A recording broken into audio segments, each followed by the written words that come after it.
aja, baik-baik aja deh. Ya setelah menjadi orang Kristen katanya, susah. Ada orang yang menjadi Kristen karena melalui pelayanan kami, menikah dengan orang Kristen, hidupnya bukan tambah baik, malah tambah melarat, tambah susah. Tapi Tuhan imannya kuat. Kalau tidak saudara, mungkin dia berbalik. Dan ada yang mengatakan, dulu saya baru percaya Yesus, setiap berdoa Tuhan jawab. Sekarang berdoa sudah 1 bulan, tidak dijawab-jawab, 2 bulan tidak dijawab-jawab, 3 bulan tidak dijawab. Sama kan Anda berdoa untuk teman hidup, betul kan? 1 tahun tidak datang-datang, 2 tahun tidak datang, bertahun-tahun tidak datang-datang. Lama-lama bisa kehilangan iman, betul kan? Dan itulah yang terjadi dengan umat Israel. Jadi mereka mengeluhkan tentang hal. Tetapi saudara, kalau kita membaca dengan baik ayat 19 sampai 29, kemudian Rasul Paulus berbicara tentang anugerah Allah kepada bangsa-bangsa yang bukan Yahudi. Kepada bangsa-bangsa yang bukan Yahudi boleh menerima anugerah Allah, itu anugerah yang sama dengan orang Yahudi. Karena orang Yahudi menjadi umat pilihan Allah juga karena anugerah Allah, bukan karena mereka lebih baik. Potret mereka bukan lebih baik. Sesat orang Yahudi yang asli itu bukan seperti orang Eropa. Kita itu salah besar ya. Kadang-kadang kan kita pikir orang Yahudi itu putih, tinggi, orang Yahudi itu mirip-mirip orang Arab. Bahkan kadang-kadang nggak bisa membedakan antara orang Arab dengan orang Yahudi. Kita nggak bisa membedakan, nggak bisa membedakan susah. Karena mereka orang Asia, bukan orang Eropa. Cuma karena sudah di Eropa sudah jadi putih ya. Sama dengan kita kan sudah di Jakarta kulitnya sudah lebih cerah ya. Maaf ya Ibu. Jadi saudara, apa yang kita lihat dalam anugerah Allah? Yang pertama, dalam ayat 19 sampai dengan 21 dikatakan bahwa manusia tidak berhak membantah Allah. Sebagai ciptaan, sebagai umat pilihan Allah, baik Israel maupun gereja maupun orang Kristen tidak berhak untuk membantah Allah. Jadi pertanyaan-pertanyaan kita mengapa begini adalah pertanyaan sebenarnya pertanyaan bodoh yang seharusnya tidak boleh dipertanyakan oleh seorang yang beriman. Karena orang yang beriman mengetahui bahwa apa yang terjadi dengan dia pasti ada satu rencana Allah. Ya kayak kami yang saya sudah umur 68, 2 minggu yang lalu, pertama saya bersama dengan Komang. Jadi orang habis bisa. Dan saudara, jangan sudah tua itu pasti kita penyakit dulu kan.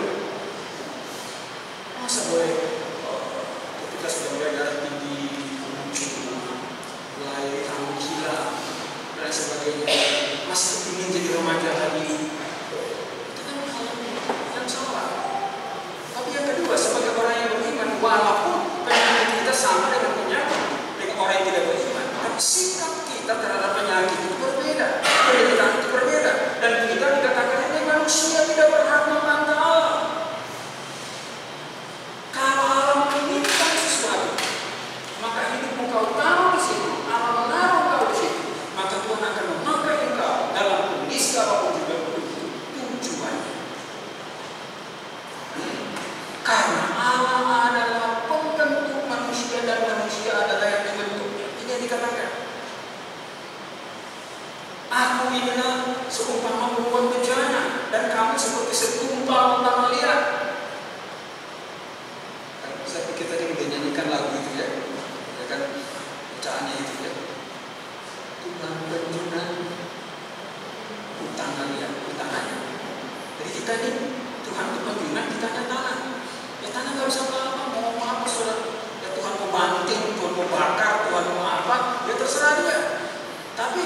saudara, apa yang terjadi? Semakin tinggi tujuan Tuhan di hidup kita, semakin mulia tujuan yang Tuhan berikan kepada kita, maka Tuhan akan membakar dan membanting kita lebih keras. Anda berani seperti Musa. Saudara, dia pikir dia sudah hebat. Umur 40, dia keluar sebagai ahli hukum dari Alexandria University di Mesir, terkenal zaman itu. Dan itu orang Yahudi satu-satunya yang ahli, karena yang lain nggak sekolah. Cuma Musa yang sekolah, karena dia adalah pangeran. Hebat sekali. Dan dia itu saudara menghafal segala sesuatu yang sangat baik. Saya tadinya berpikir, mana mungkin. Tapi saudara-saudara, ketika saya kuliah di Fakultas Hukum, ada teman saya seorang perempuan, sangat jenius sekali, pandai sekali. Saudara, kitab undang-undang hukum pidana yang tebal itu, dan kitab undang hukum perdata yang tebal itu, dia hafal lagi dari pasal 1 sampai akhir. Jadi kalau di kelas itu, kalau ditanya pasal sekian, kita nengok dia apa sih? Daripada buka buku sudah yang tebal, nanya dia aja, kalau pasti dulu tentang. Kalau saya ke penjara lain lagi, orang-orang di penjara itu kalau saya tanya, kenapa kamu ada di sini? Disebut pasal.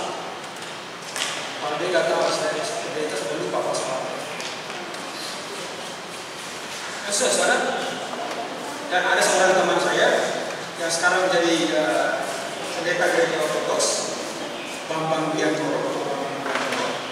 Saudara, dia menghafal Alkitab bahasa Ibrani, bahasa Yunani, bahasa Inggris, bahasa Arab, hafal mati, dan kemudian terakhir dia menghafal Alkitab bahasa Indonesia. Bisa. Jadi kalau Musa bisa menghafal semua firman yang Tuhan sampaikan dan kemudian dia menulis, itu adalah zaman itu bisa terjadi. Saudara-saudara, hafal berapa ayat?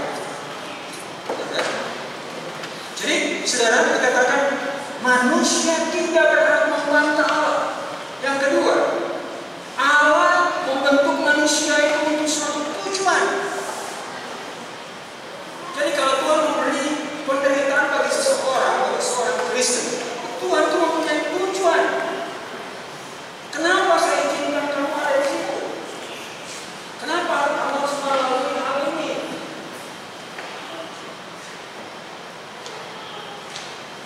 Ada seorang, ternyata dia telepon saya, dia sudah di Jakarta. Waktu dia pertama menjadi pejabat itu dilempar, kalau saya tahu pernah dilubuk, terakhir jadi bos di Kalimantan. Dan tiap kali dilempar ke sana itu dia bergumul dan sedih. Kemudian kemarin dia telepon saya, "Bang, saya sudah di Jakarta." Dan saudara tahu, justru melalui dilempar ke mana-mana itu bukan hanya karakternya yang terbentuk, tapi dia akhirnya diizinkan dan akhirnya menjadi seorang ahli dan dia diangkat untuk menjadi seorang pejabat.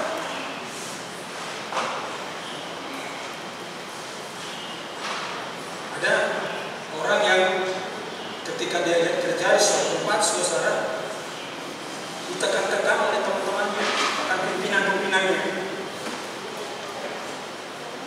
Suatu hari, saudara, seorang itu jadi pejabat tinggi di negara itu.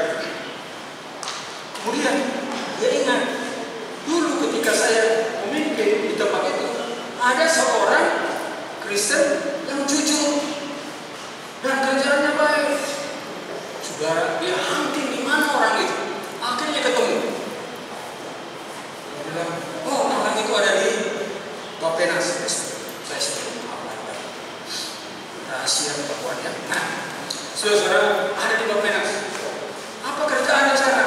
Jadi staf biasa. Oh, saudara, langsung diambil dia ini dan dia dipakai untuk satu kedudukan yang sangat luar biasa.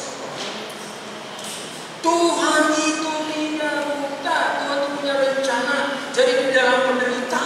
kesulitan kita dengan punya rencana yang baik. Ini yang dikatakan Tuhan punya tujuan. Tuhan tidak ingin mencelakakan kita. Roma 8 ayat 29 saudara dikatakan, sebab semua orang yang dipilihnya dari semula, mereka juga ditentukan dari semula untuk menjadi serupa dengan gambar anaknya. Mempunyai tujuan supaya kita serupa dengan gambar Yesus Kristus. Kenapa kita menjadi serupa dengan gambar Yesus Kristus? Supaya dikatakan di dalam